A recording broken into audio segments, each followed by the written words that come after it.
Goeiemôre, welkom ook van my kant af, welkom by ons oggenddiens. As jy dit dalk dink dis aanddiens, want dit is bietjie donker hier binne. Ons het wel 'n aanddiens. Dit is dalk bietjie meer vir die jongeres van hart, maar julle is welkom. Dit begin 6:00 in die aande en dit is in Engels. So as jy voel jy wil dalk bietjie lyk of voel hoe dit voel om jong te wees, 6:00 vanaand, kom wees deel. Jooste, kom geniet dit saam met ons. En ons besoekers ook welkom van my kant af. Dit is regtig my begeerte dat julle vanoggend twee goed sal ervaar. As jy besoek, ek kon nou nie al die hande sien nie, my begeerte dat julle twee goed sal ervaar vanoggend, dat julle waarheid, Jesus se waarheid sal ervaar, maar ook sy liefde. Altyd waarheid en altyd liefde. Dit is regtig my gebed vir elkeen van julle. So ons het verlede week 'n nuwe preekreeks begin, Christus geopenbaar deur die skrif. Christus geopenbaar deur die skrif, en die doel van hierdie preekreeks, soos ons verlede week verduidelik het, gaan oor 'n hele jaar gaan, ons gaan hom opbreek in sekere fases, maar letterlik vir die volgende jaar is dit ons begeerte, ons doel met hierdie reeks, is om seker te maak dat elkeen van ons 'n Bybelse perspektief het van wie Jesus is. Dat ons nie sal sit en dink, wel ek dink ek weet wie Jesus nie, maar dat ons saam in die woord sal ontdek wat die woord sê wie Jesus is. En hoe dit ons lewens moet bepaal. Kom ek gee 'n voorbeeld. In Handelinge 2 vers 36 lees ons dat Jesus heerser is. Nou net gesing. Hy is die heerser. Hy is die heerser van alles, sigbaar en onsigbaar. Wat beteken net daardie waarheid vir jou in jou lewe? As jy volgende sit en die woord sê vir my en vir jou, hy is heerser. Wat beteken dit vir jou lewe? Want hier is hoekom ek dit vra. Jou verstaan van wie Jesus is, bepaal hoe jy dinge in die lewe sal benader. Jou verstaan van wie Jesus is, bepaal hoe jy die lewe benader. Hoe jy jouself sien. Jou verstaan van wie Jesus is, bepaal hoe jy jouself sien. Jou verstaan van wie Jesus is, bepaal wat jy as belangrik ag of nie. Die intensiteit en die geloof waarmee jy bid. Hoe jy oor die lewe dink. Hoe jy dink oor wat tans in die Midde-Ooste gebeur. Jou verstaan van wie Jesus is, bepaal hoe jy die dinge in die lewe benader. Dit bepaal hoe jy met ander mense omgaan en in die skepping omgaan. Of jy ook net jou venster oopmaak en goed uitgooi. Jou verstaan van wie Jesus is, bepaal hoe jy goed sal benader. En so wanneer ons Johannes 14 lees, sien ons hierdie gesprek tussen Jesus en sy disippels, en Jesus sê vir hulle, ek moet gaan om vir julle 'n plek voor te berei. En dan in vers 4, hoofstuk 14 vers 4, dan sê hy, julle weet mos waarheen ek gaan en hoe om daar uit te kom. En dan is dit Thomas, daai een wat altyd vra. Sê, Here, ons weet nie waartoe jy gaan nie, en ons weet ook nie hoe om daar uit te kom nie. En dan sê Jesus hierdie baie bekende woorde in vers 6. Ek is die weg, en die waarheid, en die lewe. Niemand kom by die Vader uit, behalwe deur my nie. Hoekom is dit, dat ons as Christene so sterk oortuig is daarvan, dat Jesus die enigste weg is? Is dit nie dalk moontlik, dat ons en die moslems, dieselfde God aanbid? En daarom maak dit nie saak of ons dit deur Jesus doen en die moslems deur Mohammed nie. Vir ons is dit die kruis, vir die boeddhiste is dit 'n beeld van Boeddha. Maak mos nie saak op watse pad jy volg nie. Al die paaie kom ons op die einde by dieselfde plek uit. Of doen dit? Hoekom is Jesus die enigste weg? Hoekom is Jesus die enigste waarheid? En hoekom is Jesus die lewe? Dis waarna ons vanoggend gaan kyk, en julle kan julle Bybels oopmaak saam met my. Ons gaan lees uit Genesis 3 uit. Genesis 3 in my tema vir die preek vanoggend, die bloedlyn wat lei tot redding. Die bloedlyn wat lei tot redding. Genesis 3, ons gaan lees van vers 6 af. Toe besef die vrou dat die boom se vrugte goed is om te eet en mooi om na te kyk en begeerlik omdat dit kennis kan gee. En sy het van sy vrugte gepluk en geëet. Sy het ook vir haar man by haar gegee en hy het geëet. Hulle albei se oë gaan toe oop en hulle besef dat hulle kaal is. Toe werk hulle vyeblare aan mekaar en hang dit om vir klere. Hulle het gehoor hoe die Here God in die tuin wandel teen die tyd wat die aandwind opkom. En die mens en sy vrou het vir die Here God weggekruip tussen die bome van die tuin. Maar die Here God het na die mens geroep en vir hom gevra, "Waar is jy?" En die mens antwoord, "Ek het u gehoor wandel in die tuin en ek het bang geword, want ek is skaal. Toe het ek weggekruip." En so wanneer ons na Genesis 3 kyk en ek moet vanoggend vra, gee my goue opsomming. Genesis 1 gaan oor die skepping, die 7 dae, dit eindig Genesis 1, die laaste vers waar God na alles kyk en hy sê dit is baie goed. Opsomming van Genesis 1. Genesis 2 met ons verhoudingsreeks baie in diepte daarna gekyk, is waar God kom en ons kyk na die 6de dag wat hy die mens skape en toe die vrou en die huwelik bymekaar bring. Maar wat sal vir oggend jou opsomming wees as jy kyk en dink aan Genesis 3?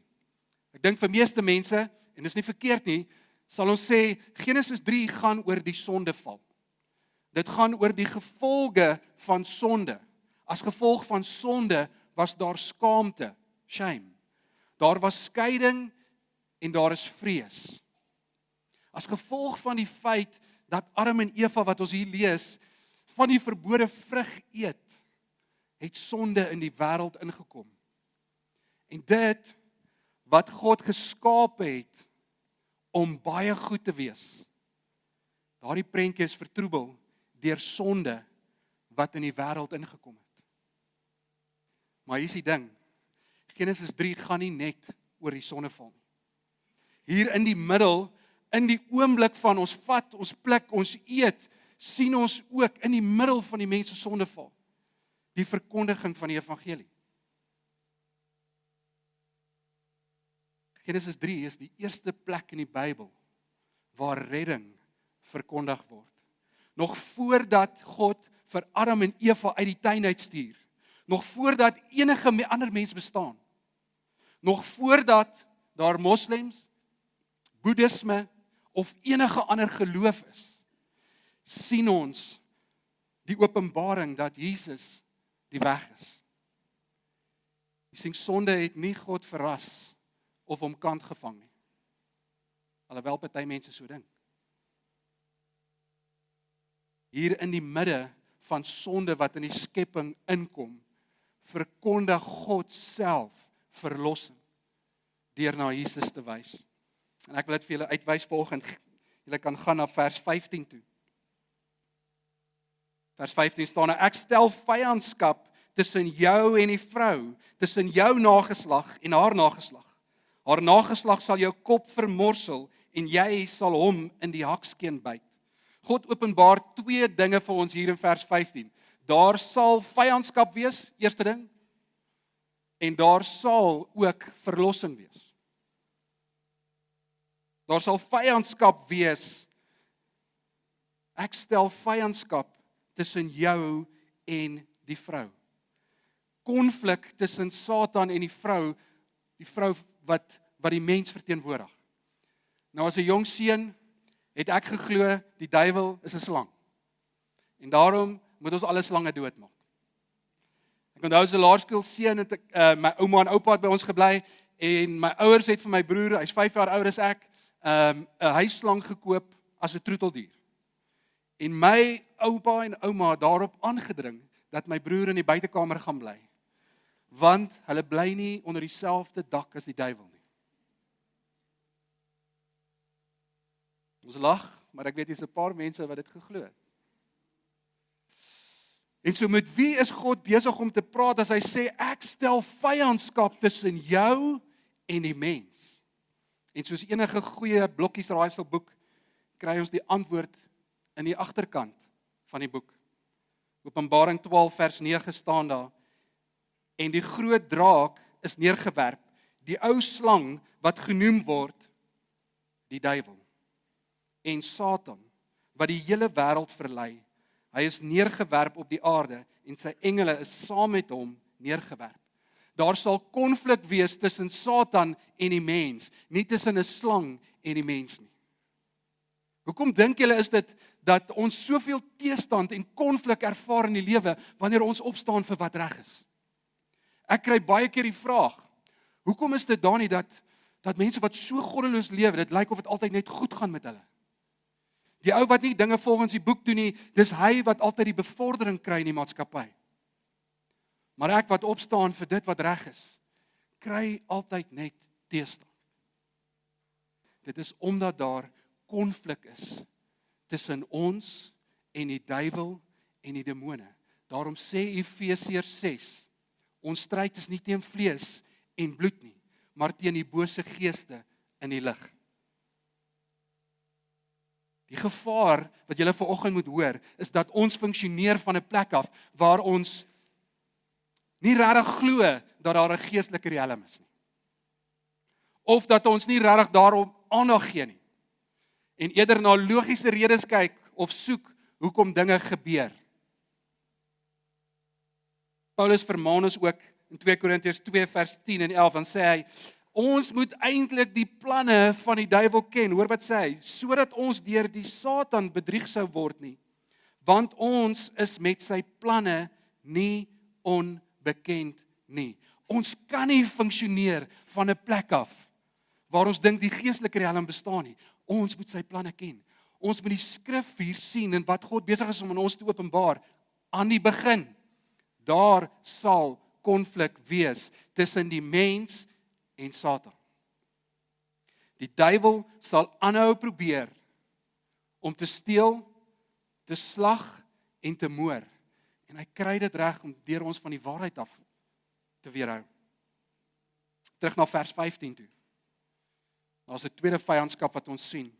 Daar sal vyandskap wees tussen jou nageslag en haar nageslag. Vyandskap tussen Satan en Jesus. Daar word in die Bybel verwys na die nageslag van 'n man. Byvoorbeeld Abraham se nageslag. Daar word nooit na die nageslag van 'n vrou verwys nie. Die rede daarvoor is omdat 'n vrou nie saad het nie. Die oorspronklike vertaling was die woord saad gebruik, nie nageslag nie.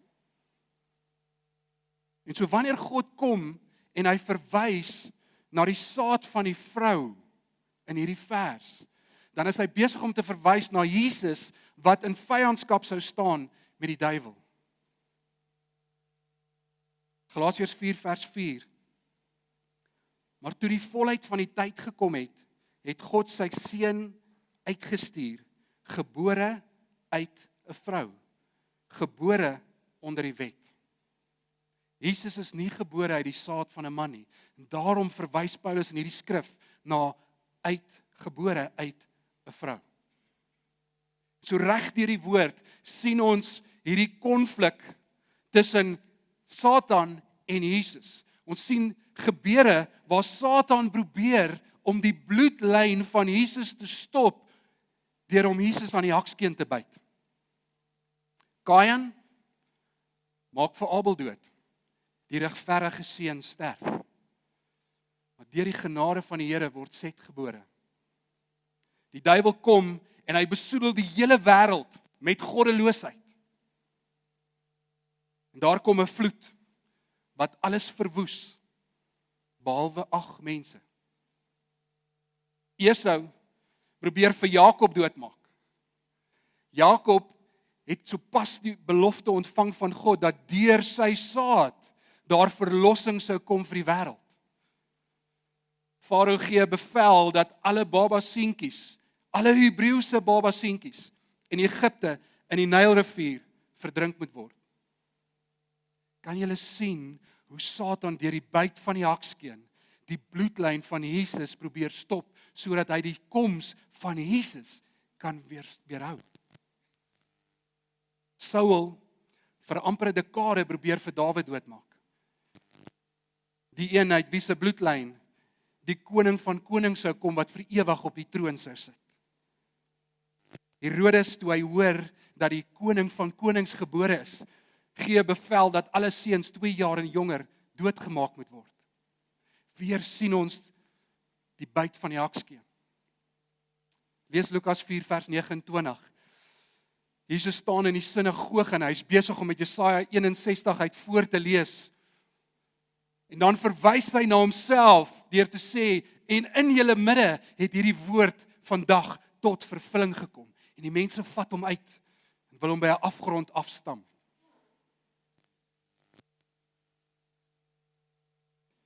Satan het op verskillende plekke reg deur die woord probeer deur die byt van die hakskeen om Jesus se bloedlyn aan te val.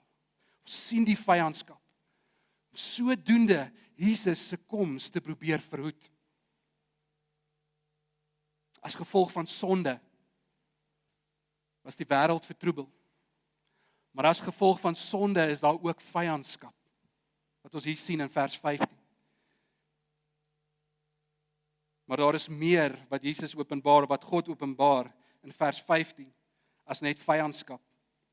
Ek stel vyandskap, vers 15, tussen jou en die vrou, tussen jou nageslag en haar nageslag. Haar nageslag sal jou kop vermorsel, en jy sal hom aan die hakskeen byt. Daar sal nie net vyandskap wees nie. Daar sal nie net konflik wees nie, maar daar sal ook verlossing wees. Haar nageslag sal jou kop vermorsel. Die kruisiging was Satan se laaste poging om Jesus aan die hakskeen te byt. Ek kan net dink dat daar 'n gejuig was in die koninkryk van duisternis, toe Jesus aan die kruis hang, en hy sy asem uitblaas, en sy oë toegaan. Maar 3 dae later, was daar 'n dreun oor die hele aarde, 'n geskit, en die grafsteen voor hierdie graf rol weg, en die liggaam in daai graf begin beweeg, en Jesus staan op, en hy loop uit die graf uit. En in daardie oomblik sien ons hoe Satan se kop vermorsel word. Die kop wat dui op mag en gesag, die kop wat dui op heerskappy en regering. Jesus het nie bloot net vir Satan gewond nie. Hy vermorsel sy gesag. En Jesus neem sy plek in as heerser en verlosser. Efesiërs 1 vers 20 tot 21. Hy het hom uit die dode opgewek en hom laat sit het aan sy regterhand in die hemele, bo alle owerhede en mag en krag en heerskappy en elke naam wat genoem word, nie alleen in hierdie wêreld nie, maar ook in die toekomstige. En so hier is die ding wat ons moet verstaan van Genesis 3 vers 15, wanneer ons dit lees, verwys dit nie net na sonde nie. Daar is ook 'n openbaring wanneer ons Genesis 3 vers 15 lees. En ek is uitstekende verwer. Daar is ook 'n openbaring van die evangelie, van die verlossing in hierdie hoofstuk. Die bloed van Jesus wat alles kom bedek en alles kom herstel.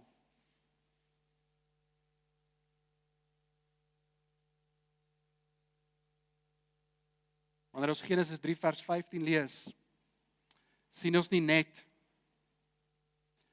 dat daar vyandskap sal wees nie. Ons sien ook hoe daar in die bloed van Jesus oorwinning sal wees. Oorwinning, Leon, jy moet kom help.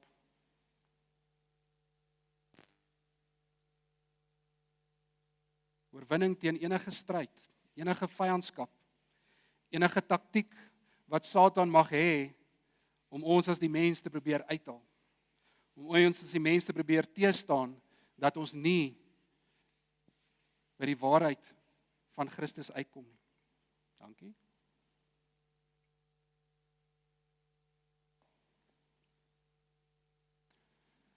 Ons sien nie net die sondeval nie, maar ons sien ook die bloed van Jesus in vers 15, waarin ons verlossing ontvang. Ons sien nie net vyandskap nie, maar ons sien ook oorwinning in Jesus.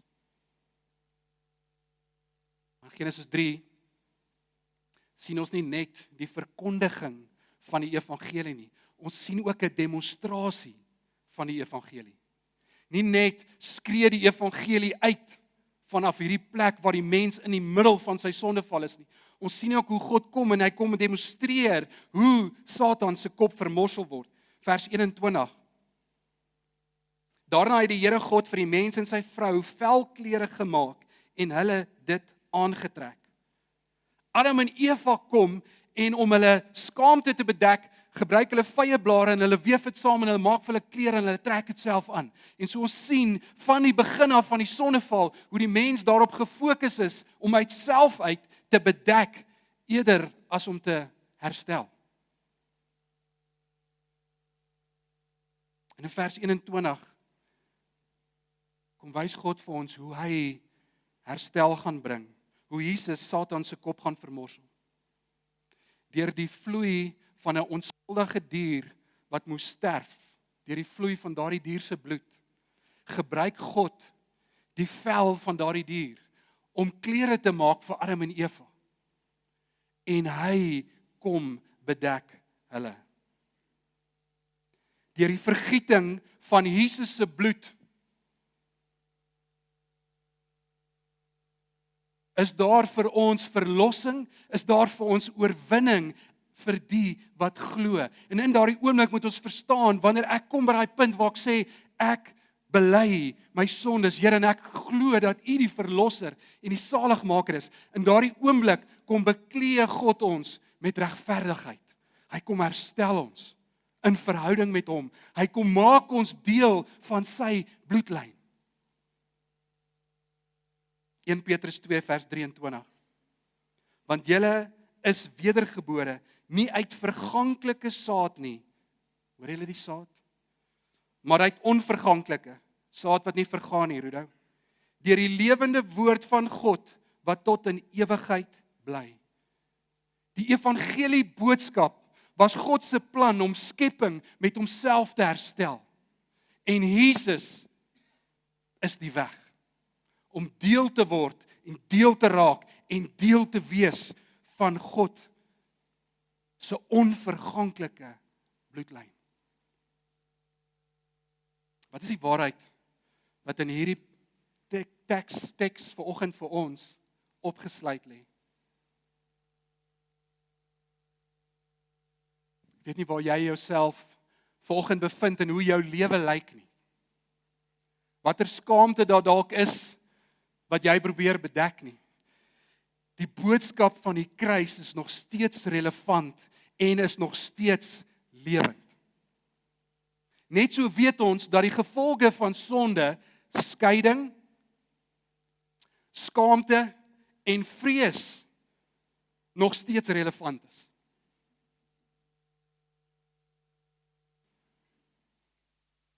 Satan sal alles in sy mag probeer om ons te weerhou van hierdie waarheid wat opgelê staan al in Genesis. Dat daar vir ons in Christus verlossing is, dat daar in Christus vir ons redding is. Hy sal alles in sy vermoë probeer om ons te weerhou van hierdie waarheid. Maar net soos wat God uitgeroep het na Adam. Adam, waar is jy? Adam, waar is jy? Kom God vanoggend en in ons omstandighede. Kom roep hy vanoggend uit. Waar is jy? Die bloed van my seun is vir jou genoeg. Watter skaamte is daar wat jy dalk probeer toemaak?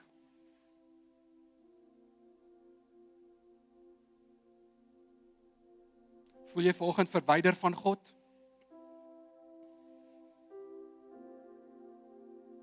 Voel jy vanoggend dalk dat daar areas in jou lewe is waar vrees 'n houvas het in jou lewe?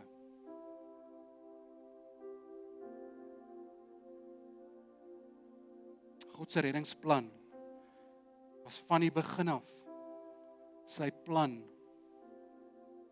om skaamte nie net te bedek nie, maar te kom herstel. Die bloed van Jesus was van die begin af die plan vir elkeen van ons wat verwyder voel van God. Om te sê, moenie toelaat dat jou skaamte jou weerhou van my nie. Adam, waar is jy? Waar is jy vanoggend? Die bloed van Jesus het gevloei om elke vrees wat daar ontstaan as gevolg van sonde te kom bedek. Hy word genoem die prins van vrede. Laat toe vanoggend dat God kom en kom herstel. Laat toe dat God vanoggend kom in hierdie verwydering wat jy ervaar, kom herstel.